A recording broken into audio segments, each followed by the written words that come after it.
Donc, on avait pas mal discuté de cette histoire de point de masse, le fait qu'un oscilloscope ne pouvait mesurer des tensions qu'entre un point et la masse, et que donc sur un circuit, quand on met voie 1, voie 2, c'est pas le plus et le moins, c'est uniquement le plus de chacun des branchements. On est d'accord qu'on était arrivé là, d'accord. Et donc j'en suis au petit, je sais pas combien, c'est pour le coup. Donc je passe au 5, c'est ça? Petit 4, au mètre et ampère mètre.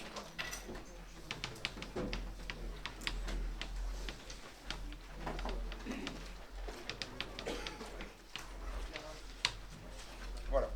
Donc c'est juste histoire de rappeler ce qu'on a vu en TP la semaine dernière, d'accord? Alors en fait, ces deux appareils sont simplement des voltmètres, d'accord? En tout cas, la mesure qu'on fait, c'est une mesure de tension et adaptée à quelque chose. Donc, un ohmmètre. Alors, je revérifie, mais je crois qu'il y a deux orthographes pour ohmmètre, si je ne me trompe pas. Donc, moi je dis ohmmètre, mais je crois que ça s'écrit avec un seul M. Donc, en tout cas, sur ma question de cours, j'ai mis qu'un seul M. Donc, moi je dis ohmmètre, comme si on avait deux. Donc, vous vous débrouillez, j'en mets qu'un là. Voilà. Un ohmmètre est constitué de la façon suivante.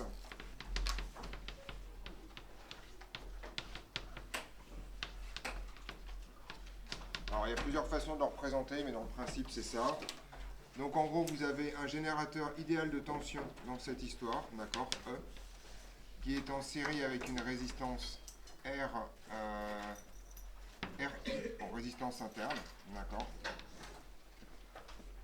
Et vous avez ici un voltmètre considéré comme idéal. Et voilà les deux trucs dans cette histoire. Voilà comment c'est foutu un ohmmètre, d'accord. Et donc c'est enfermé dans une petite boîte comme ça, tranquillement, d'accord. E et RI, en interne, sont connus. Voilà, donc en gros c'est des données constructeurs, la précision de l'ohmmètre dépendant de la connaissance de ces trucs-là. L'idée est la chose suivante, quand on branche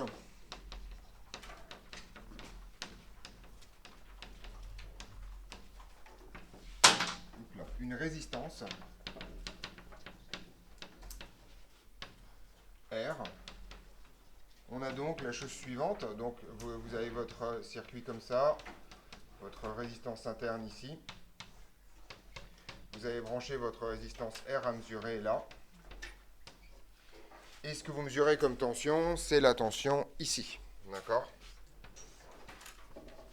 Ça c'est la tension U que vous mesurez avec votre voltmètre qui est aussi en interne, on est d'accord? Voilà. Donc on a donc ça. Qu'est-ce qu'on reconnaît comme montage? Oui. On reconnaît quoi comme montage? C'est un point d'usure de tension, effectivement, c'est-à-dire que U c'est égal à E multiplié par quoi?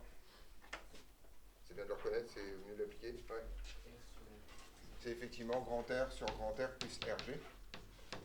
D'accord? Voilà l'idée. Ce qui permet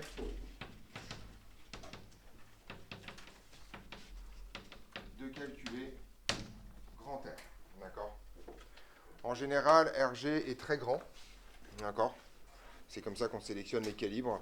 Et donc, très souvent, c'est plutôt. On peut approximer ce résultat en disant que c'est grand R sur RG. Et donc, R, c'est tout simplement URG sur E, mais c'est pas. Voilà, c'est ça l'idée. D'accord? C'est bien de calculer R. On est au clair là-dessus? C'est ce qu'on a vu en TP. Petite remarque, c'est ça qui vous raconte que vous ne pouvez pas brancher autre chose sur votre résistance parce que sinon, en fait, ce ne sera plus un diviseur de tension. Dès que vous mettez quelque chose ici, vous avez un nœud, donc vous n'avez plus un diviseur de tension, donc la tension U ici, vous ne savez pas ce que c'est. Oui, je t'écoute. Ah oui, je l'ai appelé RGCRI, pardon, excusez-moi. D'accord, donc pour que ça fonctionne, il faut bien entendu que la résistance soit seule. D'accord. Ça, c'est ce qu'on a vu en TP. Je le répète ici. Il faut que R soit débranché de tout circuit là, pour que le calcul soit valide. faites attention, hein, votre ohmmètre ne va pas vous dire il y a une erreur, il va vous dire, il va vous donner une valeur de résistance qui est calculée avec une mauvaise valeur de U. C'est surtout ça que ça raconte. Okay. On est d'accord sur la fonction nanomètre. Donc c'est un voltmètre intelligemment utilisé, quoi. D'accord. Donc c'est caché à l'intérieur ce qui se passe, puis c'est tout. Alors bien entendu, il fait le calcul tout seul, hein. Vous n'avez pas à le faire. Un ampèremètre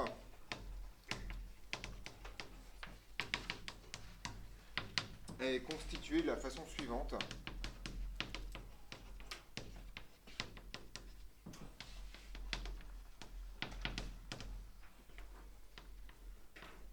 Vous avez ici R que je vais appeler RS, et vous avez un voltmètre ici.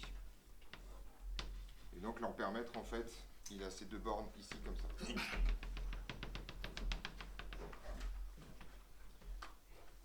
On est d'accord là-dessus? Voilà. Donc RS porte un nom, ça s'appelle la résistance de shunt. RS, c'est une résistance de shunt. D'accord? C'est de l'anglais. Voilà. Vous savez que je ne sais même pas ce que ça veut dire. Je sais qu'il y a des anglophones dans la salle. Shunt, c'est un peu genre bouger quelque chose, je sais pas. D'accord, ok. Il doit y avoir un contexte particulier. Je sais pas. Non, mais.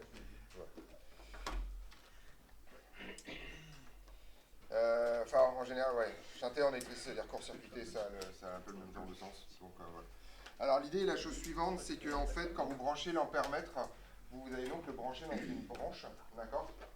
Et vous espérez que l'intensité sera très faiblement modifiée en raison de l'introduction de l'ampèremètre, et ça vous impose que RS doit être très petit. Dans cette histoire, d'accord? Donc ça, c'est vraiment important. On insère l'ampèremètre dans une branche.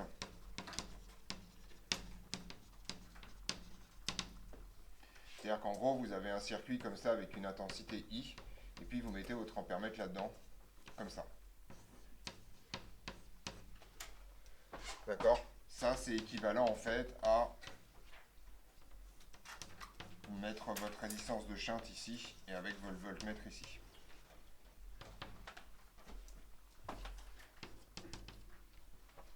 Donc bien sûr, votre voltmètre est idéal, donc il est assimilable à une résistance infinie. Oui, je t'écoute. Okay. J'allais dire, j'ai du mal à prendre le point de vue d'intention pour l'ohmmètre. Bah, il y a deux. Ouais, mais même. Parce que la résistance est infinie. Ok. Donc en gros, c'est une excellente question. J'attendais que quelqu'un me la pose. Voilà. En gros, vous voyez qu'ici, je triche avec le diviseur de tension. En fait, grosso modo, il y a un nœud. Les deux résistances ne sont donc pas en série. Or, la définition stricte du point de diviseur de tension, c'est que c'est des résistances en série. D'accord? Ici, il y a un nœud. Tout à fait. Mais pourquoi ça marche? Ça fonctionne parce qu'en fait, la vraie condition, c'est pas tant que les résistances soient en série, mais qu'elles soient toutes parcourues par la même intensité. Donc, si vous avez un nœud, mais que ce nœud est en sortie ouverte, ou ce qui revient au même, s'il est connecté à une résistance infinie, tout se passe tranquillement, et donc tout va bien. D'accord? Voilà. En fait, ce que vous pouvez retenir, c'est qu'on peut toujours mesurer ce qui se passe dans un diviseur de tension à partir du moment où la résistance de votre ohmmètre, de votre voltmètre est très très grande. Donc ça ne perturbe pas trop. Ici, c'est le contraire. Vous voyez que si je mets une résistance très très grande, ici, ça va avoir tendance à ouvrir le circuit, donc il faut en fait que RS soit petit dans cette histoire. C'est la raison pour laquelle dans vos multimètres, en général, l'entrée pour l'ampèremètre, c'est pas la même que l'entrée pour le voltmètre. Il y en a une des deux qui est avec une très grande résistance, l'autre avec une résistance qui est très petite. C'est aussi la raison pour laquelle il y a des fusibles dans cette histoire. D'accord? Donc ça, c'est deux choses que vous devez savoir. RS doit donc être petit. Les conséquences diverses et variées, il y en a plusieurs. RS doit être petite. Ça, c'est la première chose. La deuxième chose, et ça, c'est extrêmement pénible, vous voyez qu'en fait, vous devez insérer l'ampèremètre dans une branche. Or, une branche, en général, c'est un fil. Donc, ça signifie que si vous voulez le mettre dedans, il faut couper le fil. D'accord? Et rebrancher là. Donc, en fait, un voltmètre, ça se met par-dessus. C'est plutôt cool, ça se met en parallèle. Mais un ampèremètre, ça se met en série. Et introduire quelque chose en série, c'est toujours hyper chiant. Parce qu'il faut casser le fil, remettre des trucs. D'accord? Donc, un ampèremètre s'insère en série, ce qui le rend pénible à utiliser.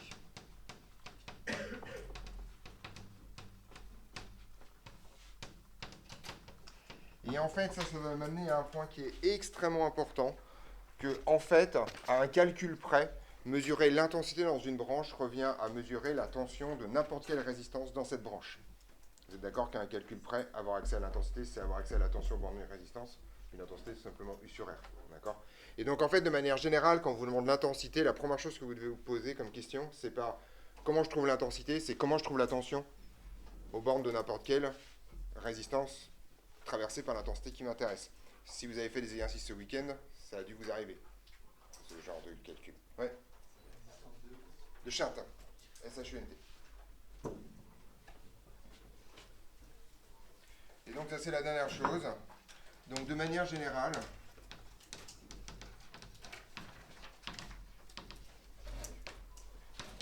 il vaut mieux privilégier la mesure d'une tension aux bornes d'une résistance, puis calculer R. Puis calculer I, pardon. Petite remarque, c'est exactement ce que l'ampèremètre fait. Il mesure la tension, puis il calcule I parce qu'il connaît RS. Donc, quitte à avoir un calcul, ok, là c'est fait en interne, mais autant que vous le fassiez vous-même parce que c'est simplement l'application de la loi d'Ohm. On est d'accord là-dessus? Voilà l'idée. On est bon là-dessus?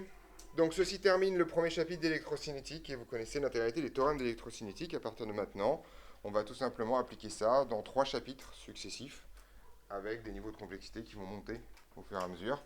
Et on va rajouter 2 dipôles supplémentaires à partir de presque maintenant. Mais on va donc changer de chapitre déjà et continuer les équations différentielles peut-être. Je vais voir où j'en suis, je ne me souviens plus.